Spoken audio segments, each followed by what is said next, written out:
Hello everyone, Gex here, and welcome to, finally, the 4th episode of GX Gigantic. So, the format is a little bit different this time. Not my face, just some gameplay going on.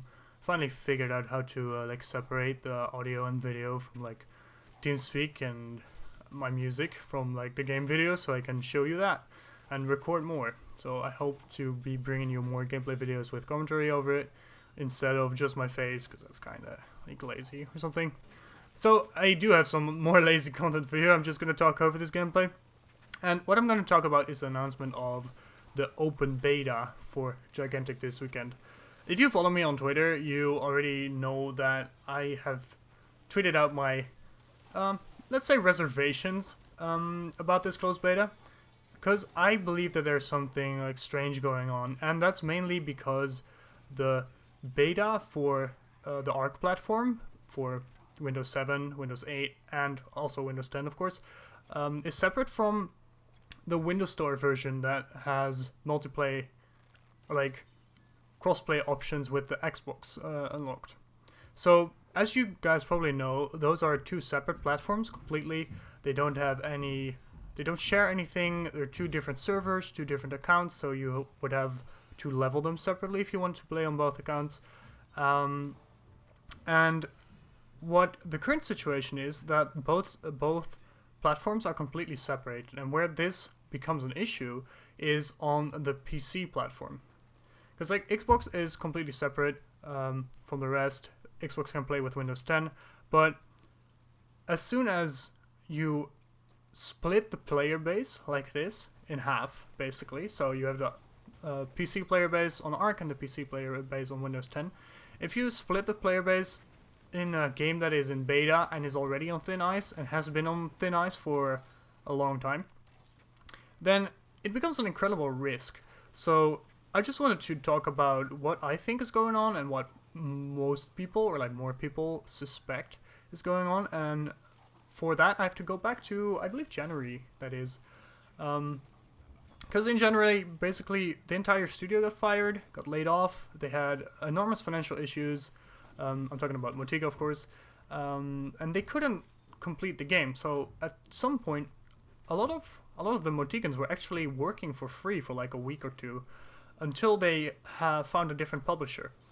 And what I suspect, something went wrong with Microsoft here, because first they had their partnership with Microsoft. They were a Windows 10 exclusive, which is something, a whole different subject, but that's the past. So they had their Windows 10 exclusivity with their deal with Microsoft. And then something went wrong and they couldn't complete the game. And what I suspect is that there's something about that deal with Microsoft that got removed, or Microsoft softened their deal with Motiga so they could find another publisher. Didn't have to be Windows 10 exclusive anymore, but Motiga would also get less money. Basically, I think that's, this is pure speculation, by the way, but I think something like that went wrong. And then Motiga got Perfect World as well. After that, making them available on Windows 10 and Windows 7 and 8 in the early version of Windows. But what happened was, it created this separation, because Motiga is currently in the middle of these two publishers, who both have their demands of the game, because Microsoft wants Gigantic to be in the Windows Store for the crossplay between Xbox One and Windows 10, and Perfect World wants Gigantic on their Arc platform. And this is where a lot of the issues come from. Because if you want to split a player base in a game that is still in beta, that's issues. Because a lower player base can cause a snowball effect. Because if you have a really low player base, then people will stop playing because nobody's playing, so why should I play? And then it just spirals down into something that you can't control anymore, and then eventually the game will die out. So it's essential for a game to keep the player base connected and together, so don't implement extra game modes, do other stuff like basically what's happening with Gigantic right now. So now we're coming back to why I think this open beta is really weird. Because, as you're aware, the open beta is only for the Windows 10 platform and the Xbox One, and not for the Arc platform, which I think is the superior platform. So this is a very interesting situation, and what I think happened was that Microsoft was done with Motiga, was like, yeah, we want you to publish this game or throw it out in the open right now.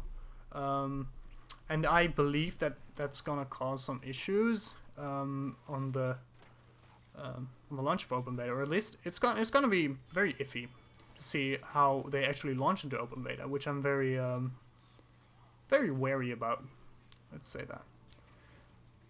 But basically, Microsoft wanted Motiga to push out the game faster, and Arc is lagging behind. So I believe either Perfect World is like, yeah, you can take more time, go ahead, and push it out to Arc whenever you're ready.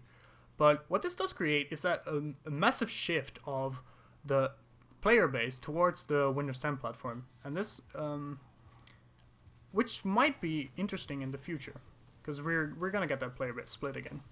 So what my optimal thing would be, my optimal way of solving this would honestly be just shut down the Windows 10 part, just have Xbox and PC separate, do PC on Arc and do Xbox on the Windows Store. That would be my perfect solution. I don't think it's possible though, and I think it's completely out of Motiga's hands because of the demands of their publishers. And I think this is what is a potential problem in the future, because as long as Motiga is in the middle of these two publishers, they're basically just getting pulled by both of them at the same time. So one time Perfect World might be pulling more than Microsoft, and then they have to lean towards Perfect World, and then Microsoft is like, hey, wait, what? Why are you completely focusing on Perfect World? We're still here as well. So then Microsoft is going to go and pull back on Motiga, and this is going to be very interesting to follow. And I'm not sure how it's going to turn out, but I guess we'll see next week when open beta starts. So after all this ranting and basically and all this cautiousness, I would say that I'm very excited for open beta. I'm very happy that the game finally got there. It's a little weird that they didn't launch like into 24/7 closed beta first, but I think that's also a symptom of Microsoft just wanting the game out as fast as possible. But I'm very excited. We're finally here. We're gonna get a lot of more activity in the community. I hope.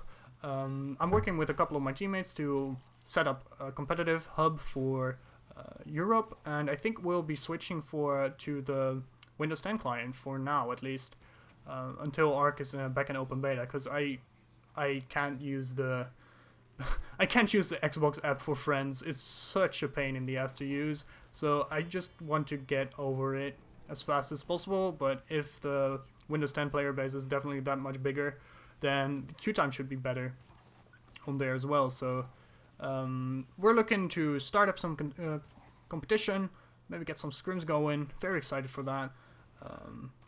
And yeah, I think that's it. As a final note, I want to thank everyone that has been tuning into my streams on the Go Gigantic channel and on my own channel for a little bit. I will be streaming the coming weekends, and even the coming weekend in this closed beta test. I'm not sure how it's going to work in the open beta, but I'm sure there will be some streaming events that I'll be a part of. I will definitely try to get my hands on that, on some stream time there, so I can play with you guys somewhere. So yeah, thanks for watching. I didn't really have a script, so I hope this wasn't too rambly or too random. So please let me know if I went on too big of a rant, or it wasn't comprehensive or something. So thanks for watching again. I'll be this weekend with streams. More content coming up probably. Still have some sitting in Sony Vegas that I didn't get to yet. And yeah, I'll see you next time, guys. Bye bye.